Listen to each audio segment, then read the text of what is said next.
STM Alarmes. Segurança eletrônica 24 horas. Confiança e tranquilidade próximos de você. Apresenta Programa da Regina.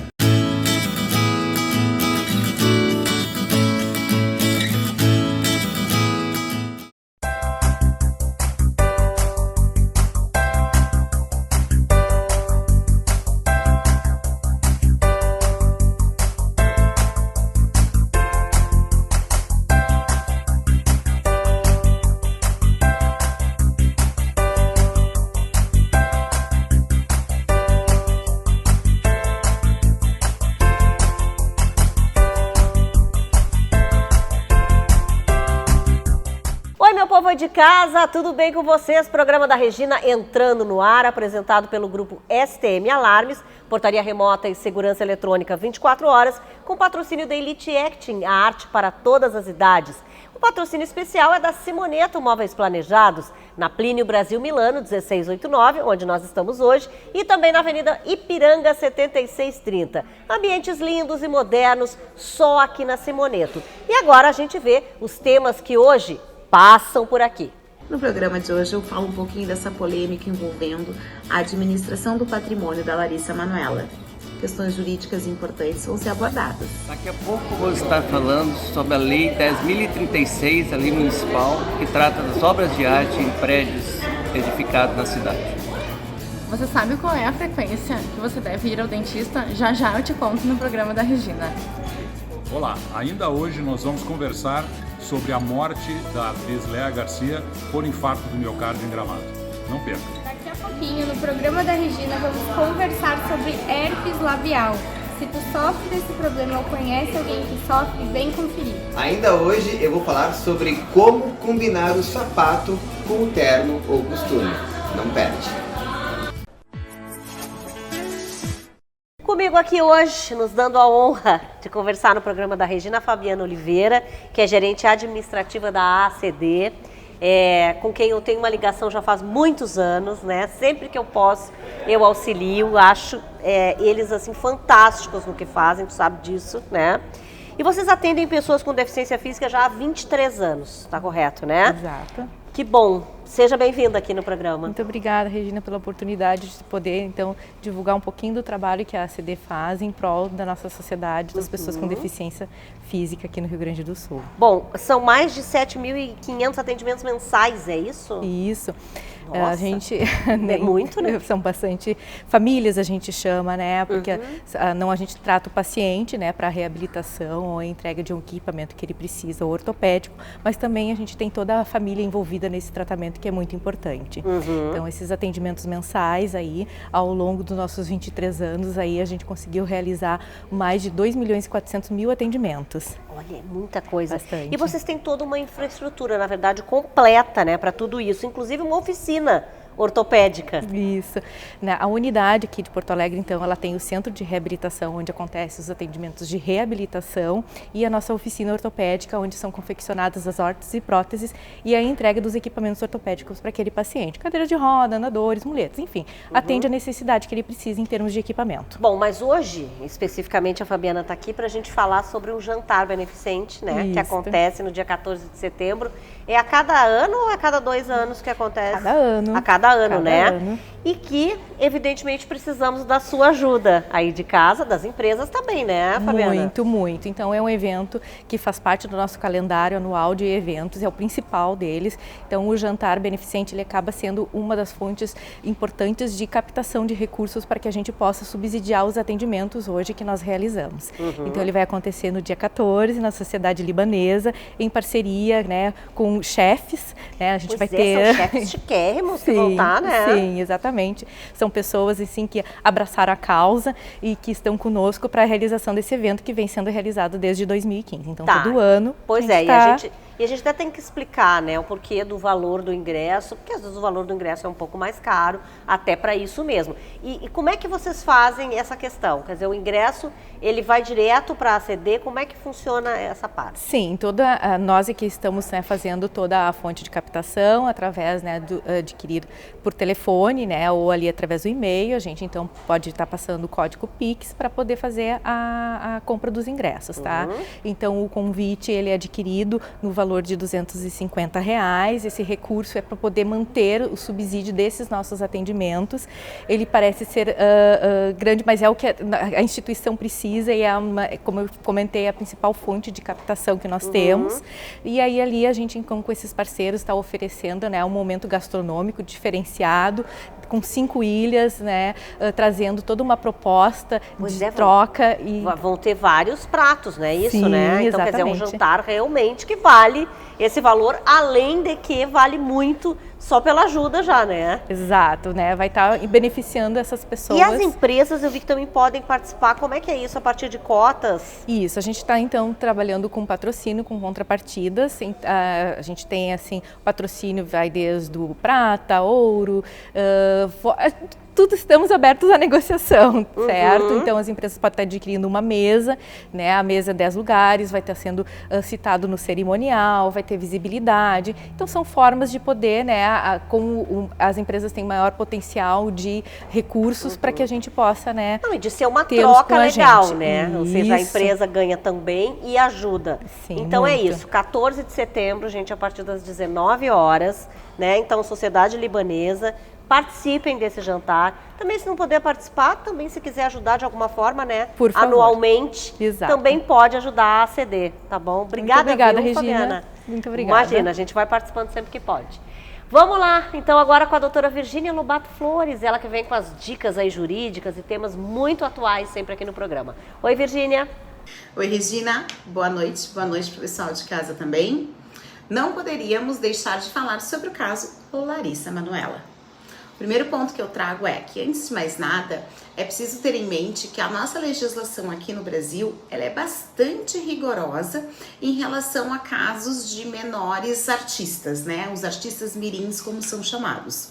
O trabalho de criança, via de regra no Brasil, ele é proibido, ele é ilegal, né? E especificamente na classe artística, a criança, ela precisa de uma autorização da Vara da Infância e da Juventude, né? Que presta ali também um determinado controle sobre o recebimento de cachês, absolutamente tudo isso.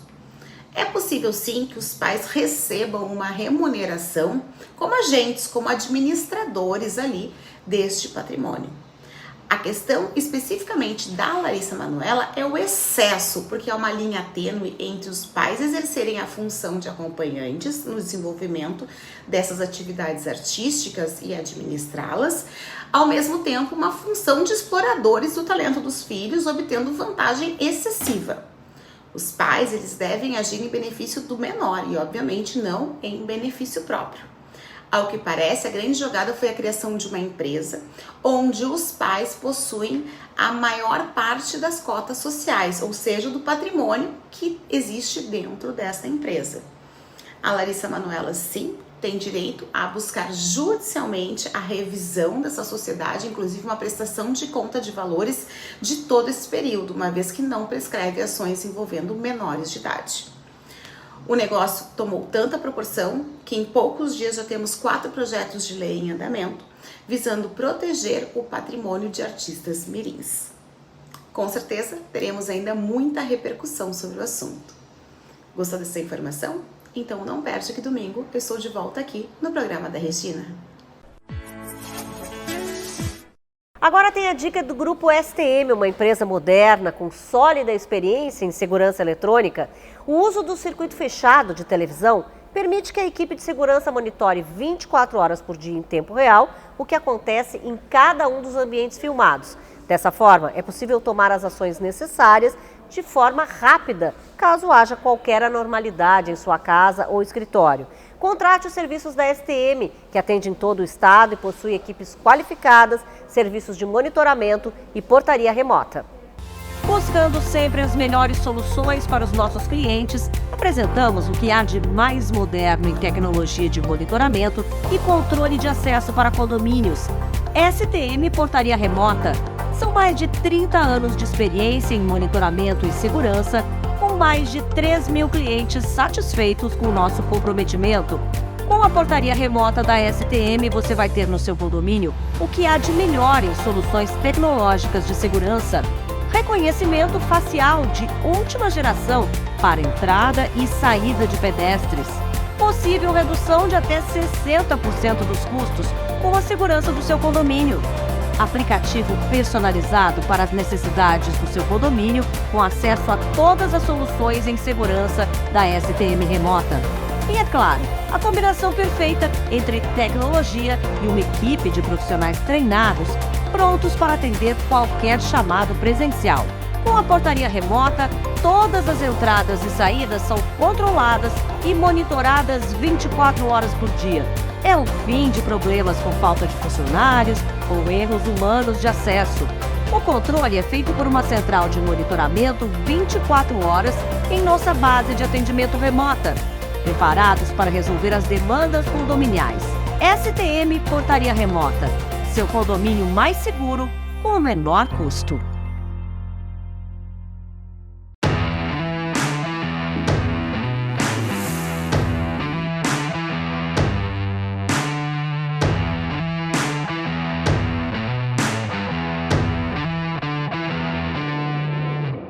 Hoje no Espaço Elite Acting aqui do programa da Regina, a gente está recebendo a Andressa Oliveira e aqueles dois moços ali, né, que vocês estão vendo, que são alunos, é claro, lá da Elite. Aliás, eu já quero, Andressa, que tu coloque ali o microfoninho. Pode me dizer teu nome todo? Gabriel Pintagliano de Lima. Muito grande o nome. E agora o Heitor, é Heitor, né? Heitor Bernardo Sampaio. Nossa, gente. Quer dizer, Andressa, tu dá aula para pitiquinhos, assim que nem eles? Sim, sim. A gente tem o setor Baby, que são crianças de 3 até 5 anos. Aham. E também a gente tem o setor Kids, que são crianças de 6 até os 8 anos. A gente tem turmas bem variadas, assim. Bom, para isso a gente tem que ter muita técnica, né? Com certeza, a dinâmica, como é que funciona e da onde que vem essa tua experiência? A gente tem que ter técnica e fôlego, né? Porque eles são crianças que têm bastante energia e pique. Bastante pique. E na Elite a gente trabalha com essa energia, trabalha o entusiasmo das crianças. Então são aulas com bastante atividade física. A gente trabalha o corpo, trabalha a voz e a gente trabalha brincando, né? Então a gente traz muitas brincadeiras, as crianças rolam, deitam. E é sempre uma farra, assim. Eu trabalho com teatro, na verdade, desde que eu tinha a idade deles. Eu tive aulas de teatro na infância, fiz teatro na adolescência, fiz teatro infantil, fiz teatro de rua. Nossa, mas é muita experiência mesmo, né? Agora, Heitor, tá tudo bem, não? Heitor, tu gosta de fazer aula com a professora? Gosta de fazer aula de teatro? Sim. Me conta por que tu gosta. A gente brinca lá, a gente brinca com os fantoches. Eu fiz uma receita de mousse de maracujá. Pois eu tô sabendo, menino. Vocês já participaram de um programa de TV com receita? E na tua casa tu cozinha também? Eu sei fazer ovo. Ah, bom. Não, isso aí já é dificílimo. Daí é complicado. Eu peço ajuda do meu pai e da minha mãe. Muito bom. E tu, Gabriel? Tu também participou, né, desse projeto? Eu participei do mousse de banana e banana derretida no chocolate. Ai, que delícia! E tu faz isso hoje na tua casa? Não, Tu fez só na gravação? eu fiz só... Só naquele dia? Só naquele dia que tive gravação. E por que tu gosta de fazer teatro? Eu gosto de brincar com as minhas 3 professoras. Eu brinco de fantoche, na sala da Prof. Rita, todas as perguntas. Eu brinco de carrinho, da vez que eu adoro dinossauros.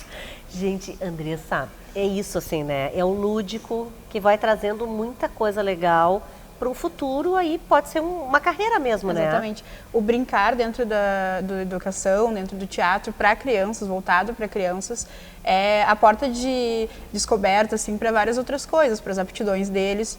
E, é claro, eles precisam estar sempre confortáveis. E o teatro, sendo essa mola propulsora para o desenvolvimento infantil, eles acabam aprendendo coisas aqui, brincando, se divertindo, que vão acrescentar para eles como seres humanos, na construção da identidade deles, que é uma fase muito importante. É um relacionamento com as pessoas também, né? Na sociabilidade, a gente teve várias turmas de crianças que vieram de um período de pandemia, que foram crianças que acabaram se voltando para dentro, tem todas as questões psicológicas que a pandemia, né, influenciou na vida dessas crianças. Sim. E vindo para o teatro, elas acabaram se descobrindo, a gente fez esse trabalho, a gente teve esse olhar, essa escuta, que a gente acaba convivendo muito com eles, escutando muito eles. É um momento, é um espaço de encontro. Teatro é encontro entre o professor, entre os alunos, entre eles próprios e entre eles com as necessidades deles, com as brincadeiras. E tu sabe que as mamães estão aqui também, né? Mas lá, como é que funciona? Porque essa mãe e o pai estão em casa e ficam preocupados.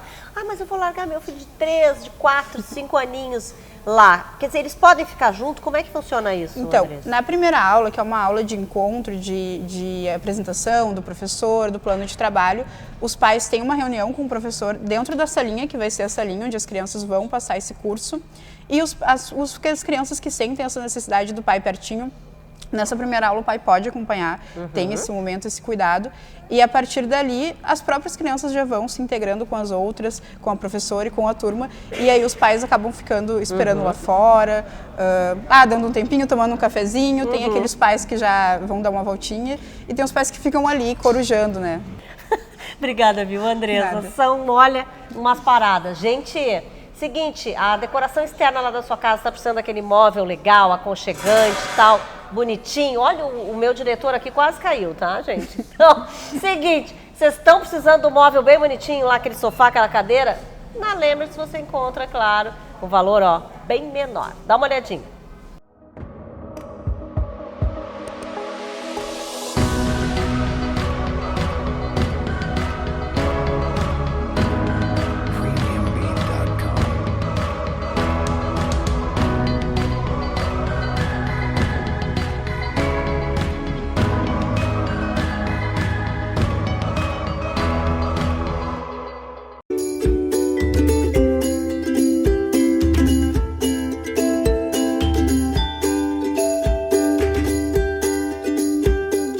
Comigo aqui, doutora Stephanie Mainardi Seolim, que vem sempre com assuntos muito legais da nossa pele, da nossa saúde, né?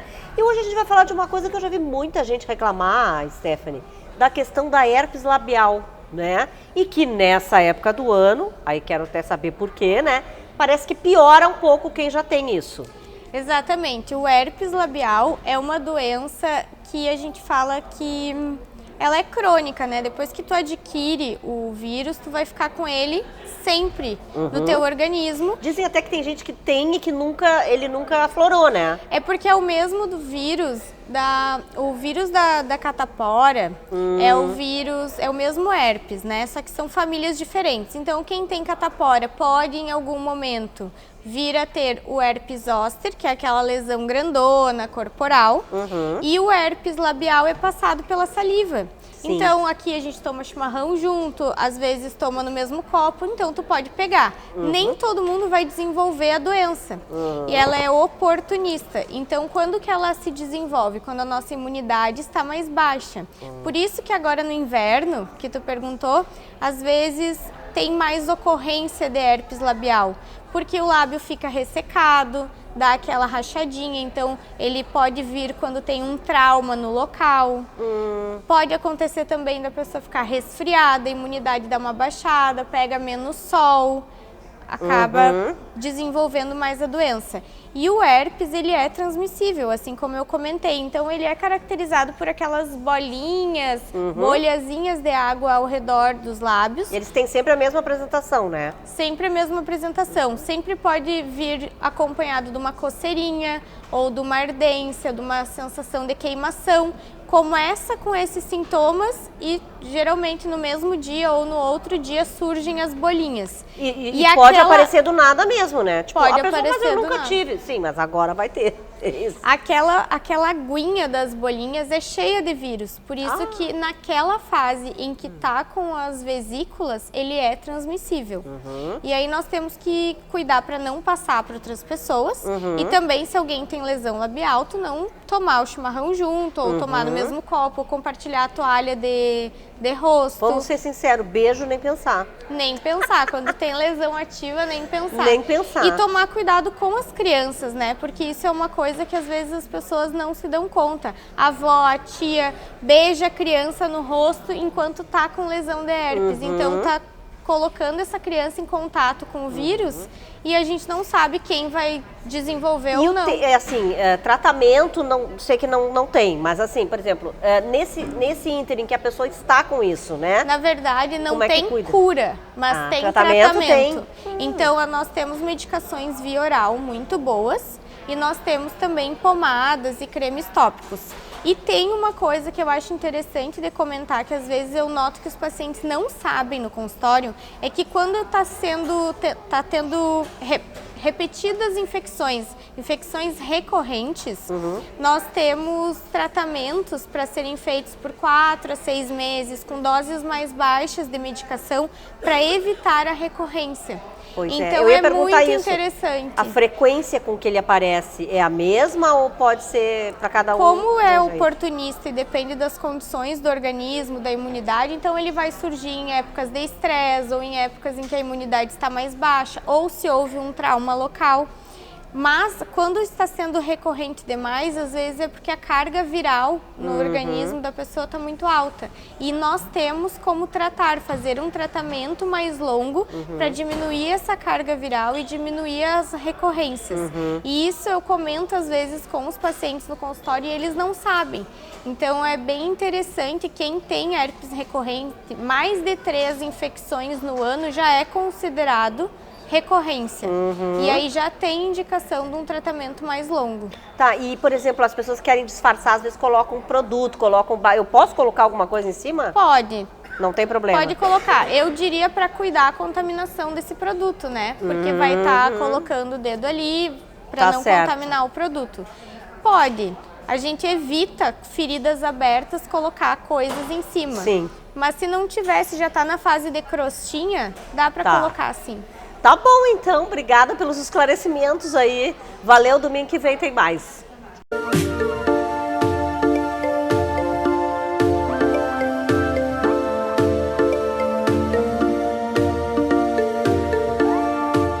Comigo aqui, a doutora Mayra Tolfo Porto. Vocês já sabem, né, que a gente vem falando aí de higiene bucal, vem falando de tudo sobre os nossos dentes, o nosso sorriso, principalmente.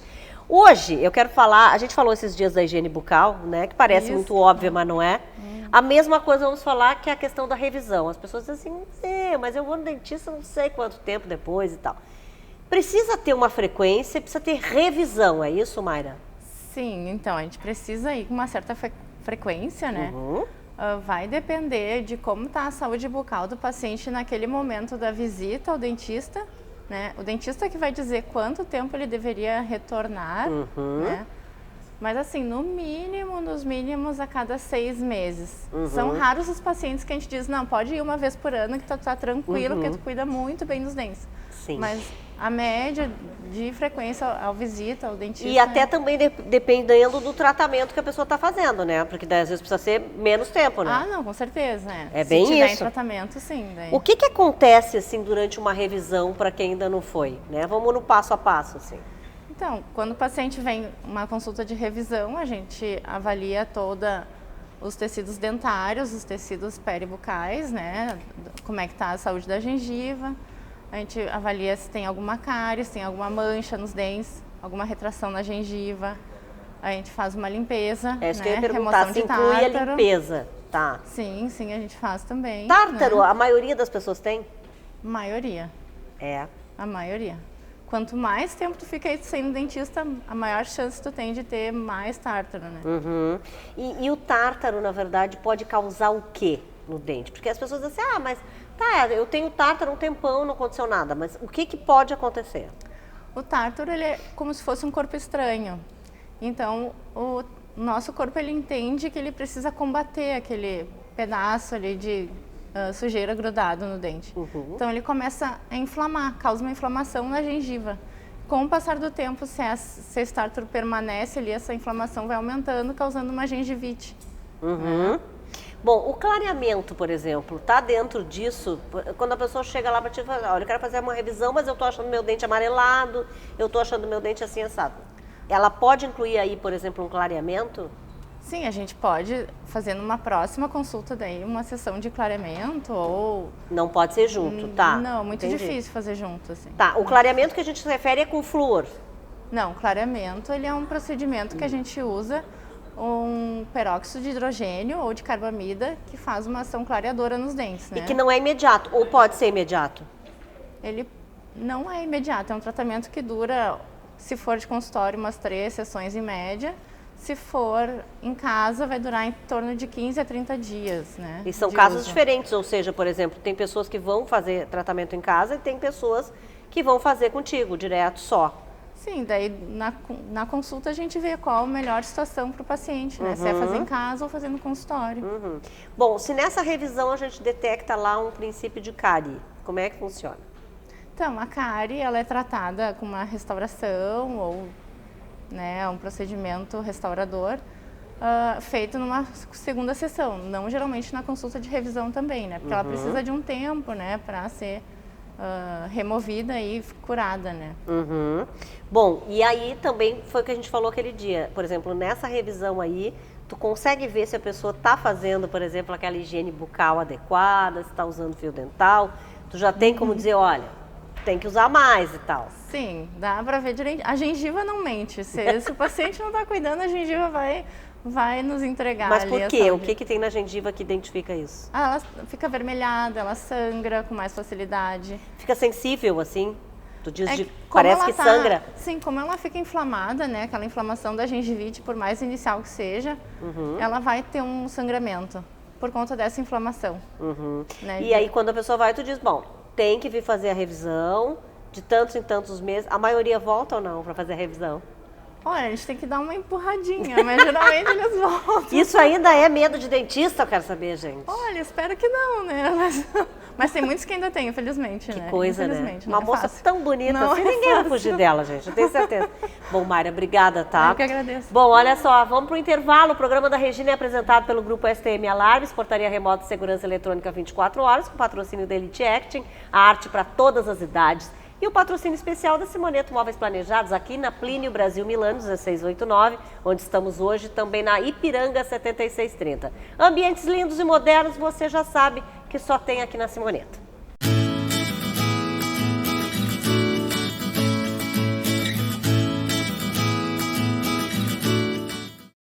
STM Alarmes, há 30 anos trabalhando para garantir segurança, tranquilidade e comodidade para você.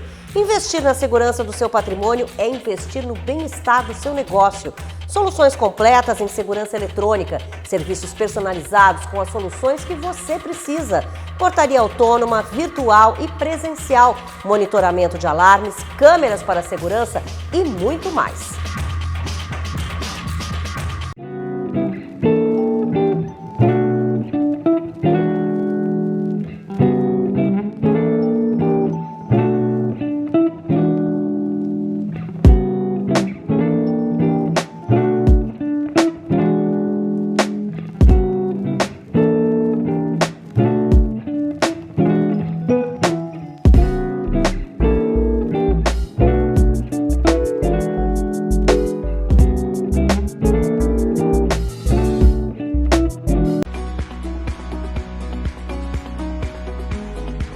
Venha com a gente construir um futuro com mais arte, fazer parte da nova geração de artistas.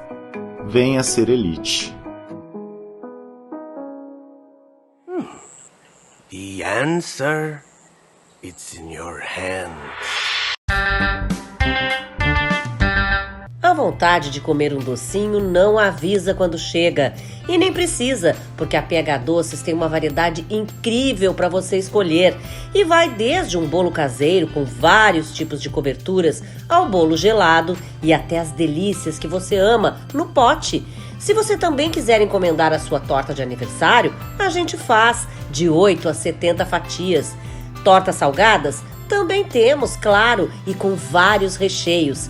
Visite a PH Doces no bairro Menino Deus. Não deu para ir na loja? Tem teleentrega. Prefere saborear as delícias em casa? Temos delivery. Escolha a PH Doces e adoce a sua vida.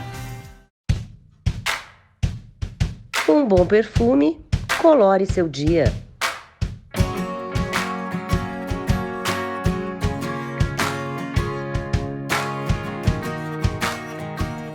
Linha de fragrância, Regina Lima.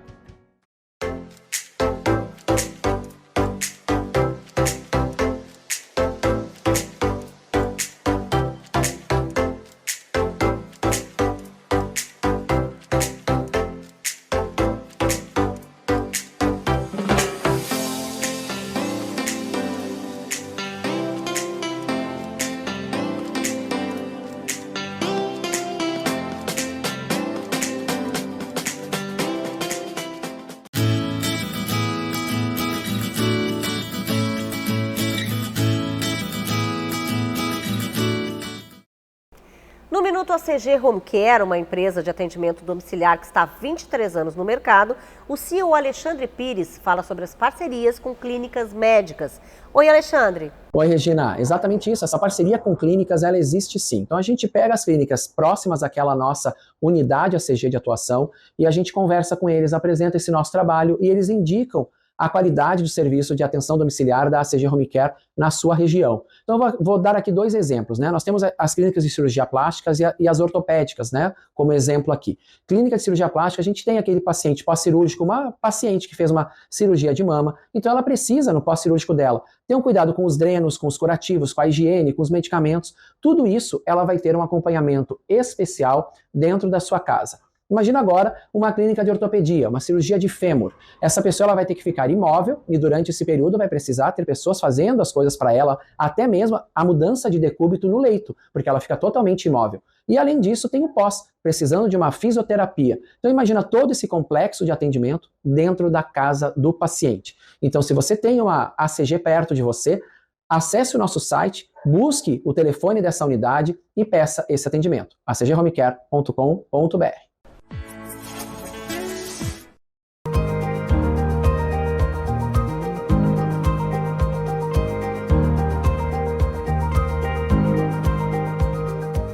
Vamos falar da nossa saúde aqui, vamos falar de coração, como sempre, com o Dr. Gilberto Laorgue Nunes. E hoje a gente até quer conversar um pouco sobre um acontecimento que teve essa semana, né? Foi a morte de uma atriz de 90 anos, a Léa Garcia, que estava fora, inclusive, da cidade dela, para receber um prêmio, né, no Festival de Cinema de Gramado, que era o Oscarito, ela ia receber, e faleceu no local, enfim. A informação oficial foi de infarto agudo do miocárdio. Aliás, já comecei perguntando isso, né? Por que tem essa expressão, por que é esse nome exatamente? E aí também tu estavas me dizendo isso, que na verdade a gente tem que ter várias coisas para poder acusar que foi um infarto, né? Exatamente. O diagnóstico de infarto, nesse caso, provavelmente foi presumido porque ela muito provavelmente teve uma morte súbita, ela teve uma parada cardíaca, foi levada para o hospital lá de Gramado e provavelmente foi tentado reanimar, né? Para ter o diagnóstico do infarto, que é o que eu estava conversando contigo anteriormente, é preciso que exista um quadro clínico típico, né? Precedendo, por exemplo, essa parada cardíaca, que é uma dor no peito intensa, que surge em repouso, né? Daí a razão do nome infarto agudo do miocárdio, porque é um quadro de súbita instalação, né?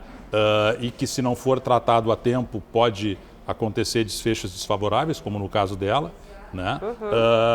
E também é preciso que se tenha, além desse quadro clínico, alterações no eletrocardiograma compatíveis com o diagnóstico de infarto.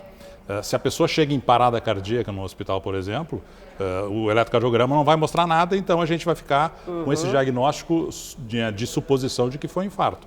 Mas independentemente se foi ou não foi um infarto do miocárdio, é importante a gente considerar as circunstâncias em que isso aconteceu, né?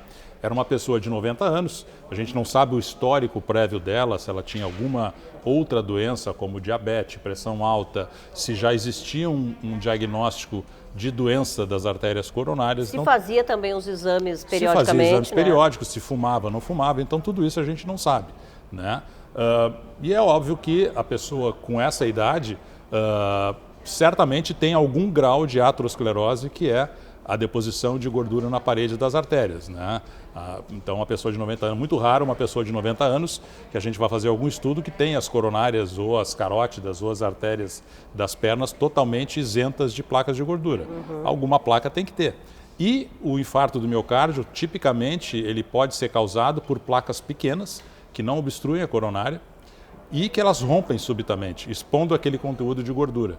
E aí se forma um coágulo em cima dessa placa que foi rompida, e esse coágulo é que obstrui totalmente o fluxo de sangue pela coronária e causa a morte do músculo cardíaco. Então, não é infrequente pacientes que têm o infarto do miocárdio como a primeira manifestação de doença de coronária. Mais ou menos 40% a 50% dos pacientes que têm doença de coronária, a primeira manifestação, infelizmente, ou é um infarto do miocárdio ou morte súbita. Daí a importância dos exames preventivos, né? E da avaliação periódica que a pessoa deve ser submetida, tenha ela ou não fatores de risco que aumentem o seu risco cardiovascular.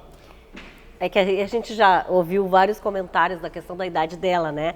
Ah, com 90 anos, viajou, quem sabe não estava cansada, quem sabe não estava muito emocionada, porque receberia um prêmio. Quem sabe também não teve a questão do frio da cidade de Gramado. Então a gente ouve várias coisas. Quer dizer, alguma dessas coisas procede?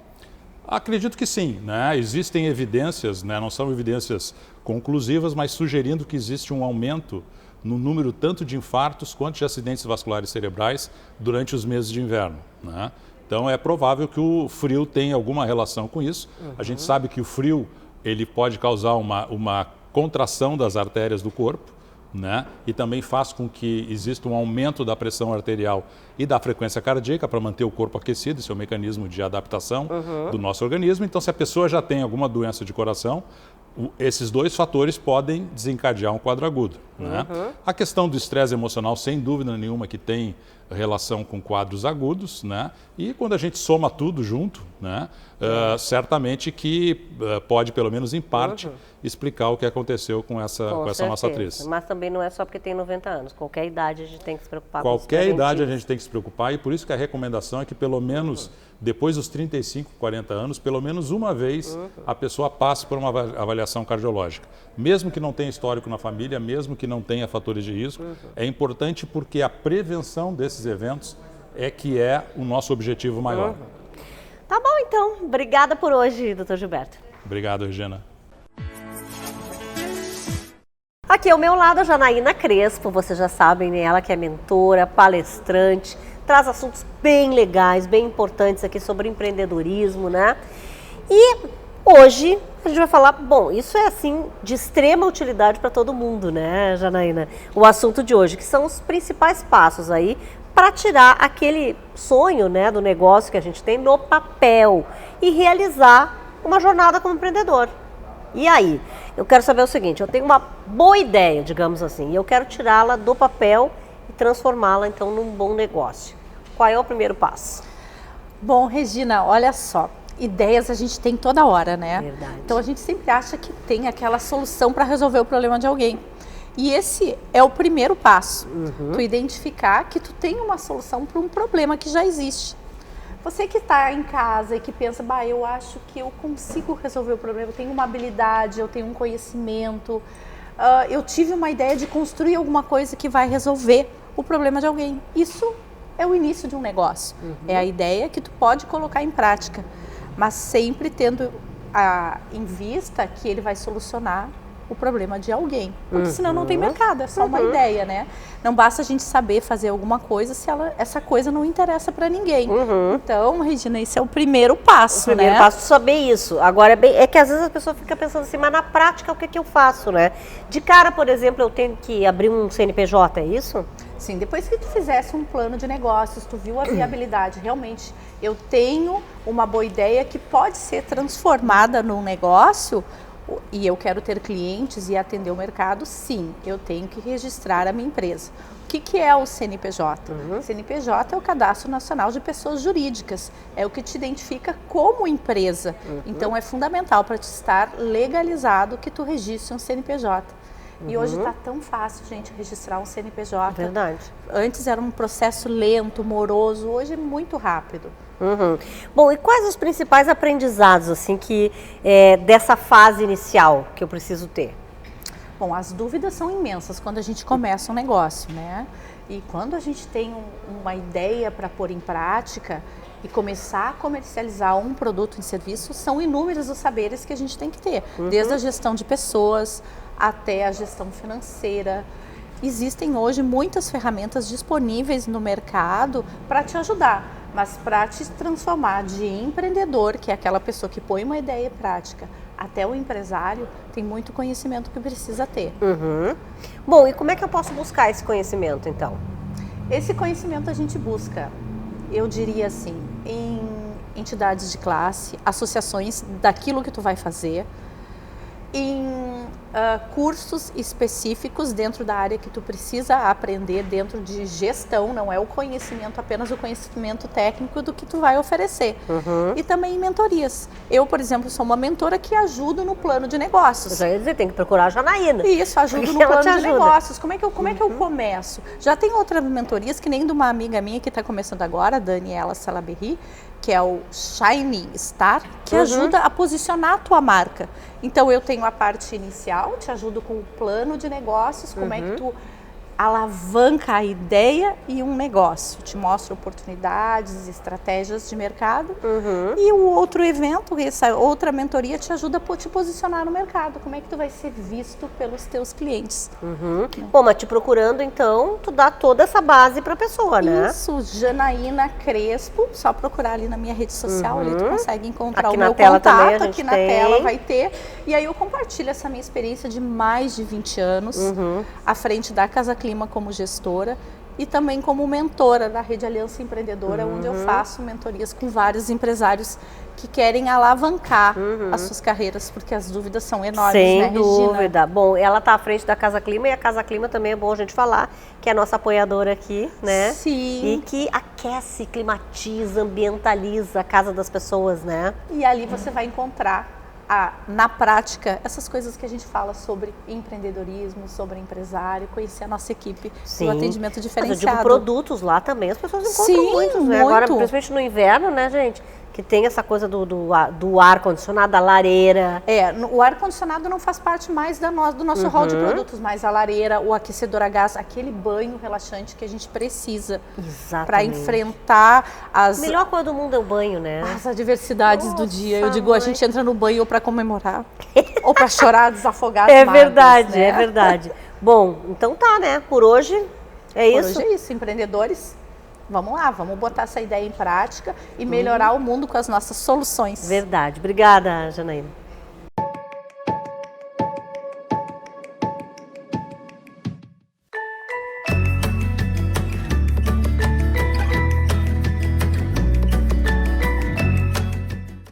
Bom, a gente está aqui no nosso espaço hoje de arquitetura e arte, né?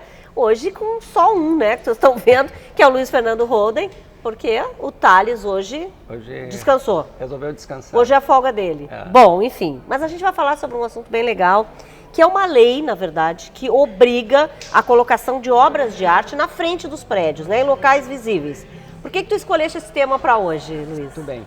Na realidade, é uma lei, o número da lei 10.036, uma lei municipal, que fez recentemente aniversário, 17 anos já de existência dessa lei, e que resgata, de uma certa maneira, uma tradição da arquitetura modernista no Brasil, que a arquitetura modernista sempre esteve a arquitetura ligada com a arte.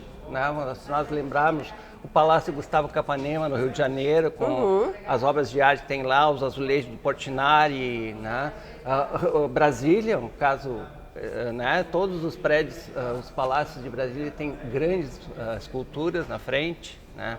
Então essa lei resgata esse aspecto que eu acho muito interessante, né? E que obriga então os prédios com mais de 2.000 a mais de 2.000 metros quadrados que coloquem uma obra de arte em local visível, né? De preferência na frente do prédio. Bom, e como é que é a aplicação dessa lei aqui em Porto Alegre, né? Quais são os principais aspectos? Bom, essa questão do tamanho então dos prédios, né? São prédios geralmente residenciais, tem que ser obra de artista cadastrado na prefeitura, né? E o cadastro é muito simples, né? E tem que ser aprovado pelo autor do projeto, o arquiteto autor do projeto. Né? Então, são os aspectos principais da lei e que, infelizmente, não define tamanho da obra de arte. Né? Nós imaginamos sempre um prédio com 2.000 metros quadrados, é um prédio grande. Nossa, né? Põe grande nisso. Né? Mas a lei não especifica como é que tem que ser, qual é o tamanho que tem que ser essa obra de arte. E a obra de arte não é necessariamente escultura. A lei fala em vitrais, fala em painéis, fala em outros tipos de arte. E a falta dessa informação já causou algum tipo de problema, será, não? Eu acredito que sim, porque quando a gente fala em arte e arquitetura, eu acho que as duas devem conversar. Né? E eu acho o problema que eu tenho visto é que geralmente as esculturas ficam um pouco escondidas no paisagismo, né? Ficam integradas demais, digamos assim, no paisagismo e não valorizam, não se destacam como deveriam. Né? Então elas deveriam, ao mesmo tempo que valorizar o prédio que está sendo construído, o prédio também tem que valorizar a obra de arte. Claro que sim, né? exatamente. Então nós temos alguns exemplos que nós vamos ver aí, né? Em que a obra de arte está escondida no meio do jardim. Né? Nós temos alguns poucos casos em que isso é realmente evidente, assim, a obra de arte fica evidente. Então esses são alguns problemas, por exemplo, da aplicação dessa lei em Porto Alegre. Eu acho que sim, eu acho que não há fiscalização, eu não sei como é que é a aplicação, né, se há fiscalização, mas me parece que fica um pouco à vontade do autor do projeto, né, do arquiteto, que a obra ela não se integra. Né? Sim, não há um controle também sobre isso, né? E eu acho que o arquiteto, o projetista, deveria ter esse cuidado, né? Porque isso é uma questão de arquitetura. Conversar antes, de repente, né, sobre isso. Exatamente, e saber onde colocar a obra, né? E onde que a gente pode perceber a aplicação dessa lei com melhores resultados? Eu conheço dois casos que eu gostei muito. Um é na entrada do Hospital Moinhos de Vento, né? É uma obra do Paulo Aguinski, uma escultura linda, colocada isolada, né? Como nós temos em Brasília, as esculturas colocadas isoladas, ali também ela está colocada isolada. E tem um outro caso que não é exatamente o ideal, mas também é muito bom, na Rua Luciano de Abreu, na frente de um prédio lá que é uma obra do Besbate, linda obra, bem na frente do prédio. Ou seja, isso é valorização. Isso é valorização. Rapidamente, antes de encerrar, vamos agradecer os nossos apoiadores, né? Vamos sim. Nós temos 5 apoiadores que eu gostaria de agradecer, que é a Estilo Elevato, a loja Comesp Materiais Elétricos, CDA Pedras, Artlux Decorações e a Delfos Galeria de Arte. Muito obrigada, então, né, a possibilidade que a gente tem aqui de estar com os nossos amigos arquitetos, graças aos apoiadores. Bom, vamos falar de moda masculina com o meu diretor, Adriano Sescani.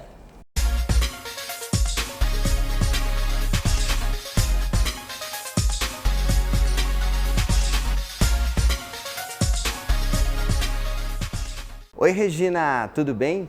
Uma das grandes dificuldades dos homens, por incrível que pareça, é escolher a cor do sapato que irá compor com o terno ou costume.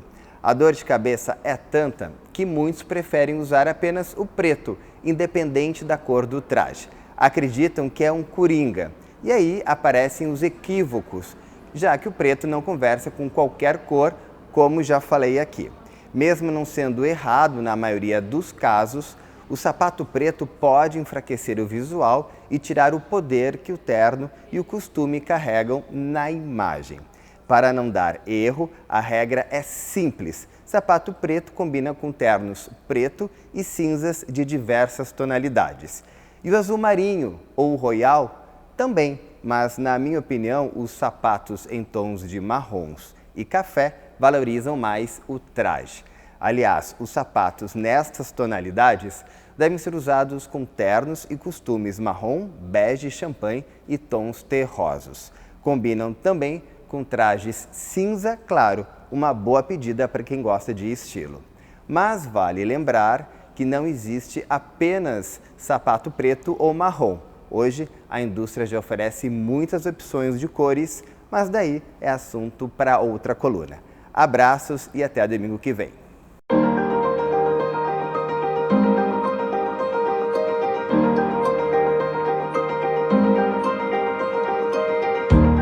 Novamente aqui hoje com o Dr. Noslen Rodrigues, né? Vocês já conheceram domingo passado, ele que é especialista, né, na parede abdominal, principalmente focado em hérnia e cirurgias minimamente invasivas.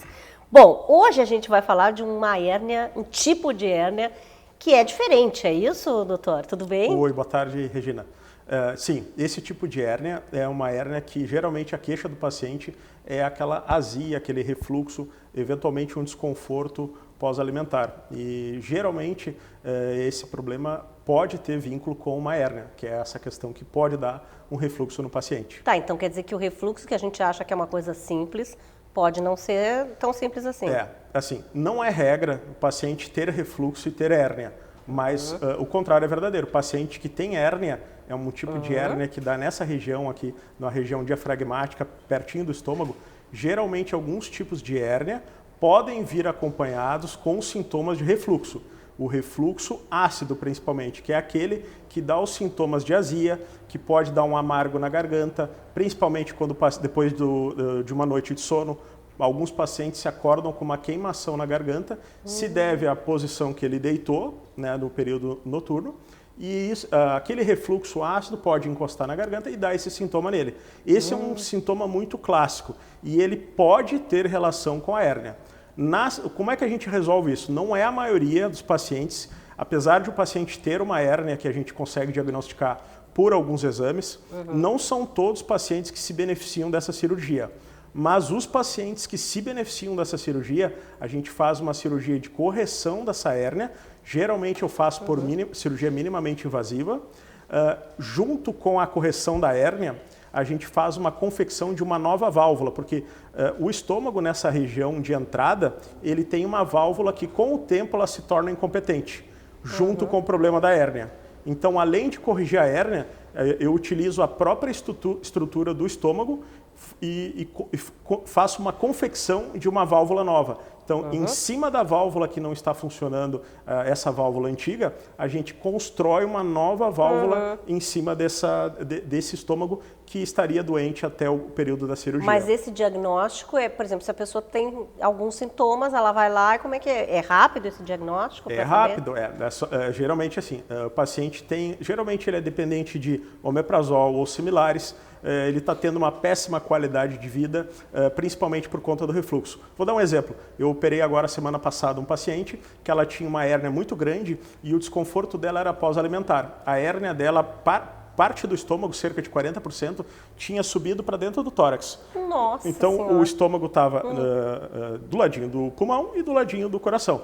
O alimento que ela digeria era digerido no peito e não no abdômen, na região. Nossa. Então, E ela ficou quanto tempo assim? Muitos anos, uns 20 anos. Então, ela já tinha uma história de intratabilidade clínica, nem omeprazol, nem similares, nem os melhores remédios funcionavam nela, e o caso dela era totalmente elegível para a cirurgia. Então, foi por robótica o caso dela? Não, esse caso, infelizmente, foi por vídeo. Foi por vídeo, infelizmente pelo custo da cirurgia que se tornou alto para ela. Mas as duas técnicas resolvem o problema de maneira minimamente invasiva e de maneira quando bem indicada a cirurgia, de maneira duradoura. Ou seja, mas as pessoas têm que estar um pouco atentas a essa questão dos sintomas, né? Porque, meu Deus do céu, 20 anos e ela passando por esse trabalho todo podia ter resolvido tão rápido. Na verdade, sim, até não se trata de uma crítica, mas quando o paciente chega no consultório, às vezes é mais fácil dar um remédio antes de pedir um exame. Um exame que ela fez e que diagnosticou isso foi uma endoscopia, um exame extremamente simples que eu não faço, mas, nossa, é um dos exames que se mais realiza hoje no mundo. Então, com um exame simples de endoscopia, um endoscopista bem treinado consegue ver bem certinho por dentro do estômago e do esôfago o que está acontecendo com aquela hérnia, qual a dimensão aproximada do tamanho dela. Agora, a gente não tem, eu estava comentando com o senhor antes, a gente não tem aqui dados estatísticos, né, de casos de hérnia no Brasil, mas é no exterior. Mas pelo que eu vejo, são muitos casos, né? Nós aqui no Brasil, a gente tem uma literatura muito deficitária em relação a processamento de dados. Então, nós acabamos ficando refém da literatura norte-americana.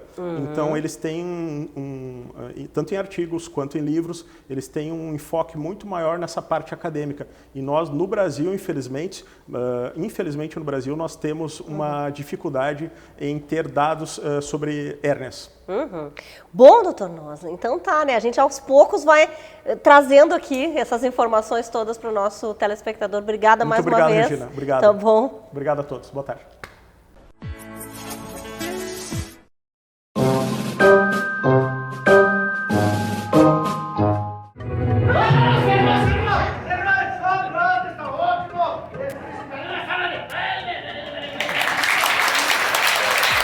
Aqui para convidar vocês para virem assistir o espetáculo Aladdin, todos os domingos às 17 horas no Teatro do Museu do Trabalho. Os ingressos antecipados estão pela plataforma Simpla e também podem ser garantidos aqui 1 hora antes do espetáculo.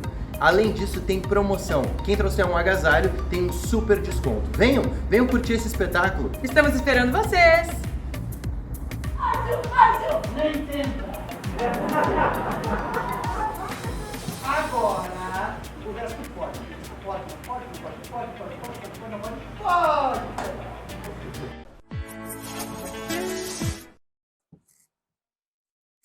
Oi, João! E Dá aí, uma carona? Regina? Eu quero! E daí, menino? Gente, nós estamos dentro de um carro que foi a atração numa exposição que teve aqui no mall, né? Isso mesmo, foi aqui no Pino Mall, tivemos em homenagem ao Dia dos Pais. Gente, mas ficou lindo, porque agora ele faz parte aqui do cenário, aqui da loja da Simoneto. É isso aí, estamos dentro dessa relíquia e aproveitar para divulgar a campanha dos Meses dos Pais, não é mesmo, Regina? Com certeza. Agosto é um mês sempre muito especial, né, João? É verdade. E aí eu quero saber disso, já para vocês aí de casa, né? O que a gente tem de promoção ainda? O que dá para aproveitar até o fim do mês? Você vem realizar o sonho do seu móvel planejado aqui com a gente e tem uma experiência em família para curtir com o pai, curtir com a mãe, curtir com os filhos, que é uma experiência até o final do mês. A gente vai prorrogar essa campanha. Quem comprar o móvel planejado em agosto vai ganhar uma experiência no restaurante Coco Bambu no valor de R$500. Olha que legal. Nossa, é maravilhoso, hein? É muito legal, É um jantar para a família inteira. É Olha, isso aí. Coisa boa. Sai daqui com o sonho realizado, vem aqui tirar foto com essas relíquias aqui que estão dentro da loja. Verdade. E ainda viver uma experiência num restaurante maravilhoso. E depois, claro, vai levar essa experiência que é ter um móvel planejado da Simoneto na sua casa. Olha, não tem coisa melhor, né, João? Vem negociar com a gente, né? O programa da Regina, você sabe, é apresentado pelo Grupo STM Alarmes, portaria remota e segurança eletrônica 24 horas, com patrocínio da Elite Acting, a arte para todas as idades. Patrocínio especial é da Simoneto Móveis Planejados, na Avenida Plínio Brasil Milano, 1689, também na Avenida Ipiranga, 7630. Ambientes lindos e modernos só tem aqui na Simoneto, sim senhor.